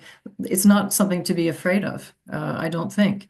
So we can add that sort of density, but that density on 6 units on a small, relatively small urban lot is not even close to the densities that we're looking at adding. So what would you see as a reasonable maximum density per lot in your neighborhood then? Did you have an idea in mind? I'm not sure that I can give you a specific number tonight, but I'm happy to have a closer look at that. Okay. Yeah, but just again, my questions and even comments to the city were more in the form of questions to try and understand what your analysis was that got you to where you were before making proposals. Okay. Well, Okay. though that detailed submission, or that submission, we will be getting responses to you on that. Okay, thanks very much. Sorry for taking all that time. Are there any other questions from other members? No, I don't see any other hands there. Okay, well, I think that I'm going to thank city staff very much. Carol, Tim, Royce, thank you very much for your time this evening and for the presentation. Is the presentation received by the committee at this point? Just a quick nodding of heads is fine, I think. Okay, we'll consider that received. Thank you very much. Okay, so just moving along, are there any notices of motions for consideration at the next meeting? No, seeing none, I'll move on. Are there any formal written inquiries? I don't believe I've seen any. And other business, is there any other business that members would like to put forward at this point? Oh, sorry, Member White, you had your hand up. Was that on this item or a previous item? Actually, this item, I guess, Madam Chair, thank you. Okay, and I'll just say, to my understanding, and Melanie or Robert, you can correct me if I'm wrong. If it's a matter of adding an item to the agenda, we'll just need to get sort of the approval of the committee members informally, if that's what you'd like to do. Thank you, Madam Chair. I just have a general inquiry that I wonder if at some point in the future could be addressed by a member of staff attending our meeting. I understand that the province has lifted the restrictions on urban boundary expansion applications. I'm not sure if one of the staff members might be aware of that or be able to fill me in on that. But if that being the case, I'm just would like to get some information on how the city is addressing these applications, if there are any, and or if there may be some, how they would see these being addressed by staff and planning committee council, considering the directions, the general directions of the official plan that I think are pretty contrary to consideration of urban boundary expansions outside of the normal 5-year OP review process. I have heard rumors of a proposal in the area of where I live in the Barrhaven area, specifically related to the Cedarville golf course area. I'm wondering if that is in fact on the boards, or if an application been received, and if it has, how it's being received and reviewed by the city.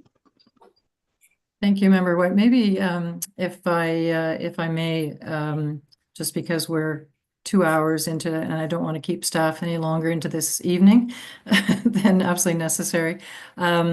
Perhaps if someone wants to give a very brief response to that, if that's even possible, and if not, I'm going to suggest that we push that to the next meeting, unless if there's some urgency, perhaps we can take that offline. So Chair, I was just going to say, just from the clerk's area, there was a report that went to standing committee that I'm sure Roy spoke to, I believe, in the last 2 months, that we could, the coordinator could circulate to the members as a starting point. But I leave it to planning staff or Chair Leeper to share. But my recollection is there was a report that we could share.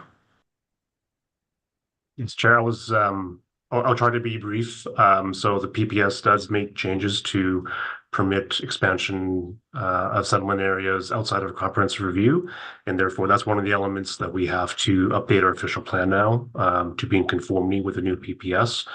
A report was brought forward and was adopted by a joint committee on December 9th, dealing with settlement area expansions. So that the framework that staff put forward is in that report. We have received applications for settlement area expansions. Many of them, however, are incomplete. Okay. Thank you very much for that. I'm going to thank everyone, staff and members, once again for being here this evening. And I think we can move to adjourn. The next meeting date is not actually set, but members will be advised when that information is available.